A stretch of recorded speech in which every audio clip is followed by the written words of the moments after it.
This is Point Blank on Eyewitness News. My name is Umaru Sanda Amado. Tonight on Point Blank, President John Dramani Mahama has been busy forming his government. He has named ministers. He is also naming CEOs. We have a list of CEOs that have been named. And in a bit, I'll be bringing in Fred Jabano to tell us who has been appointed to go where. But one of the controversial, or the most controversial one, is the president's appointment to the National Lottery Authority.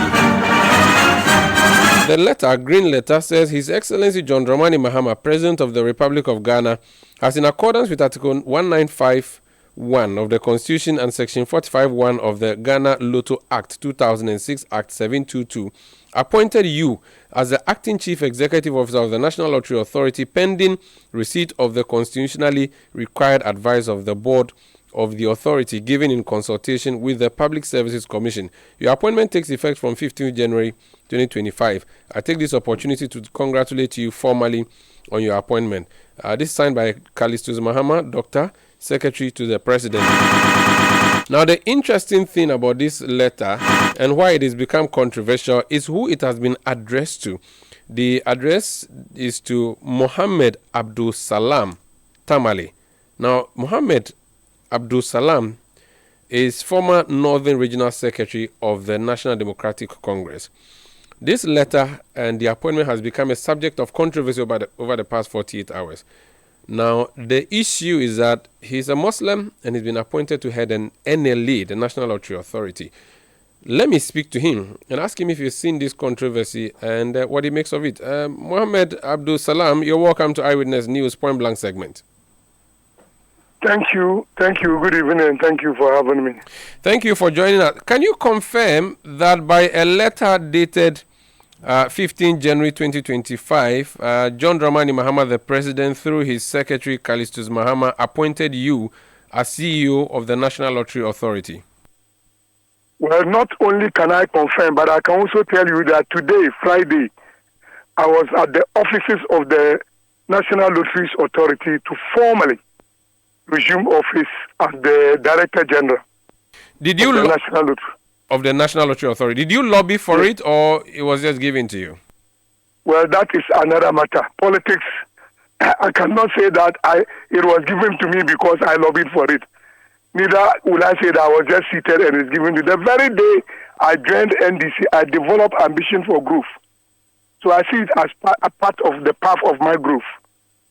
When you are campaigning for the NDC to be elected with the hope that you may be given an appointment, was the NLA the place you were hoping to go to? There is nowhere in government that I ruled out as an opportunity. If I'm given to serve, I would not avail myself. Nowhere. As far as the laws and rules of Ghana allows for that system to exist as part of our governance, I expected that I could be given any role to play in government. So far as it is not illegal, I had that expectation. Okay. Now, this appointment to the NLA, did it come to a shock to you, or it came as an exciting news? It came as a very, very exciting news to me. Very, very exciting news, personally. Yes. Okay. Now, the issue in question now is the attack you are facing on social media from Muslims who say, first of all, are you a Muslim? I am a practicing Muslim. I'm not just a Muslim. I'm a practicing Muslim. But I'm not a fanatic, neither am I an extremist. Have you prayed Maghrib this evening? In fact, before you interviewed me, you should have been seeing me on video. I'm in my white jellabia after Maghrib. Great. The Muslims on social media are saying, and even non-Muslims alike are saying, as a Muslim, you should not take up a position as NLA boss. What do you say to that? My predecessor is a Christian. I don't know which part of Christianity allows for a Christian to assume that office. I don't. Salam, sorry, I lost you. Can you say that again? Hello, Salam? Hello, Salam? Apologies, I have lost Abdul-Salam, who has just been appointed the head of NLA. I'll come back to him. I'll re-establish connection with him. This is Eyewitness News, the segment known as Point Blank. And I was speaking there to the newly appointed. In fact, I've just seen a photograph of Mr. Salam being in a photo, in a handshake with Sami Wuku, the outgoing, or the man who has just handed over as NLA boss, National Lottery Authority boss, and which means that he has taken the position today. Do I have him back on the line? Mr. Salam, Abdul-Salam, Yes. you were explaining to me your response to the comments made by Muslims that you have occupied an NLA position. You should not. I'm saying that comments made by a section of supposed Muslims. There's no Muslim that have teamed up to make a statement against my appointment. You see, religion is such that, spirituality is such that it is between the individual and his maker. There is nowhere in the scriptures, any scriptures, where the judgment on any individual, creation of our Lord, is to another individual. Judgment is between an individual and his Lord. So that is why the religion teaches that we came individually, and individually shall we all return to him. And only God can sit in judgment. Almighty Allah, we are told, is the forgiver of sins, and he is one who enjoys forgiving his creations. Okay? So I cannot find any Muslim under the sun who can stand anywhere and tell me that, my piety is to the extent that I can void that. I have never sinned against my God. So religion has nothing to do with governance. Ghana is a secular state. There's nowhere anybody will say that this person will occupy this position because he's a Christian. And this position will be occupied because the fellow is a Muslim. Or this person because he's a Christian. Institutions of state are supposed to be manned by people deemed to be competent so to do. And the appointing authority deemed fit that Mohammed Abdul-Salam at this particular point in time, given the opportunity, can man the National Lottery Authority. And that has been given to me, and I have consented to it. I have sent a formal letter accepting the appointment. There should be no controversy about that. Do you stake lotto, or have you ever staked lotto, sir? It is not about sticking or have you ever. In fact, I have received lotto before in my lifetime. I've worked in a lotto office before as an employee. And you have staked lotto before? I didn't see anybody talk about Omar, who in Ghana has never staked lotto. No, I don't think there's anybody in Ghana who has never, because people go to MTN and others and they take bonuses. No. I just want just answer the question. Have you staked lotto? No. You see, when we say lotto, I'm talking about the one in the kiosk. Have you done that before? Have you staked lotto before? I'm saying that I have sold and seized lotto before. No problem. But have you gone to stake?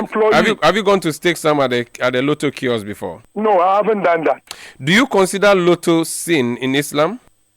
I don't. Our actions are about our intentions. Okay, I just Googled, is lottery haram in Islam? And the first answer that comes up says, and it's quoting Quran chapter 2, verses 219. And it says, thus does Allah make clear to you his signs in order that you may consider.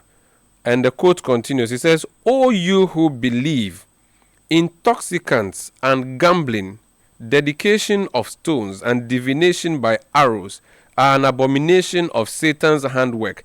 Eschew such abomination that you may prosper. This is Quran chapter 5 verse 90. What do you say to that? Can you Google about secular banking? What Islam is about banking? And how many of those Muslims complaining has no bank accounts? But do you agree that this verse of the Quran that I just read to you... Agreement, Umaru, it's not about agreement. Spirituality, I told you, is between the individual and his God. So I'm not to challenge the contents of the Quran. I'm not somebody who is lettered in the Quran. I'm a Muslim, but I'm not somebody who has read the Quran. I haven't been to any Islamic school. Since this your appointment I'm a moderate Muslim. What does moderate Muslim mean? Moderate Muslim means I'm not an extremist. I don't cast things in concrete. No. Since your appointment came up, practice it. Since this appointment came up and people kept asking you on social media, people not to accept. You see, people wanted the position, and because the opportunity didn't go for them, they thought they could use this angle as a way of running the person who has been given down, or to that to discourage the person from accepting it. Have you asked your local imam whether? I don't need to ask anybody. I am 53 years old. I'm grown enough to take a decision for myself. I don't need to ask an imam. How does your family feel about this decision? My family is excited that their family head has been elevated to a position of respect. If you go to the mosque and people say what you have done is a sin, or the imam tells you, quotes this verse for you, for instance, says that what you have done is sinful, would you relinquish the position? The imam would have been committing a sin himself, because nowhere does the Quran encourage anybody to directly go and tell somebody that he has committed a sin. What would be your priority? I don't think any imam can see me in the face and say, what you have done, you have committed a sin. I would have counted the sins that such an imam have committed himself. Which means that no going back, no turning back for you, NLE all the way. If there's anything that I would do, I'm saying that one day if you come to the office, God willing, inshallah, if I'm alive and well, you'll find me working. That's where the focus is. One thing about me is that I'm focused. I'm resilient. When I believe in something, I work for it. I don't need distractions. The most important thing is that I've been given a job. I have to focus and get the job done. What would be That's what is important. What would be your key priority at NLE? Well, I have just taken over the office. I cannot speak to the nitty-gritty issues of NLE. I'm yet to study the handing over notes, and then I can form a strategy around it to look at a vision for the future. Until that is done, I cannot immediately begin to assume I know a lot about NLE. No. So for now, you are now going to strategize. Are you going to, when you met Sami Oku today, where he handed over to you, did he explain to you what the key issues are and what you should be dealing with? He handed over notes, volumes of notes that I have to study. If I have questions, it's available for me to discuss. Thank you so much for speaking to us. Just out of curiosity, though, during Zuhur, Asr, you would go and pray and come back and continue with your work. I'll pray even in the office. I won't go out. I'll pray in my office. Which means you would have your sajada in the office. Sajada and buta in the office. And I'll pray there. And when I'm not praying to any Muslim, I'm praying to my God. And when the prayer is between myself and my God. And when it's 5 p.m. and they have to do Wheel of Fortune, that thing, you go and, if there's need for you to go and do it yourself. In fact, you even see me on television, I'll be seated there. Will you wear jalabia and hold a tasbih? I won't wear jalabia. It's not the dress code for the job. Oh, okay. Alhaji, thank you so much. No, have you gone to Hajj? Can I call you Alhaji? Oh, well, I don't like the title Al-Hajj because there's no Muslim title called Al-Hajj. I know, but have you gone? Addressed to you when you are a visitor in Mecca. I know, but have you gone to? The same imam is calling people Al-Hajj. Have you gone to Hajj though? Yeah, I've been to Umrah, but I haven't done Hajj yet. So you're a mini Al-Hajj? I've been. Yes. Thank you so much for speaking to us. I have my visa for the next Umrah during the fasting period. I'll go to Umrah. Okay, in fact, I was going to dispatch you, but I just remembered something. When Dr. Mahmoud Bawumia went to the church and knelt down, and anointing oil was poured on him, I think, I'm not sure that's what it was, or when he went to Philadelphia's church and he used a shawl to cover him, lots of NDC people took that video and put it up on social media and said, in fact, when Dr. Bawumia went to all-night service, went to crossover night and all of those things, a lot of NDC Muslims were on social media saying he's a kafir.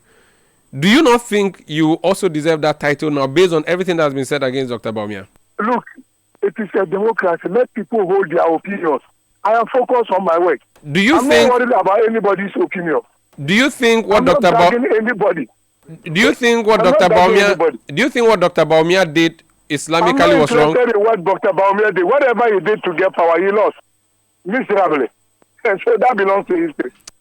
I'm not interested in that. Alhaji, assalamu alaikum wa rahmatullahi ta'ala wa barakatuh. Wa alaikum salam wa rahmatullahi ta'ala wa barakatuh. That's Alhaji Mohammed Abdul-Salam. He is former Northern Regional Secretary of the NDC who has been appointed to head the National Lottery Authority. And lots of NDC members, even Muslim NDC members and other members on social media have been castigating him about this appointment. But he said he's already taken over. He took over the position on Friday, on Jum'ah Day. I should have asked him if he went to pray Jum'ah today. So that's it. Fred, let's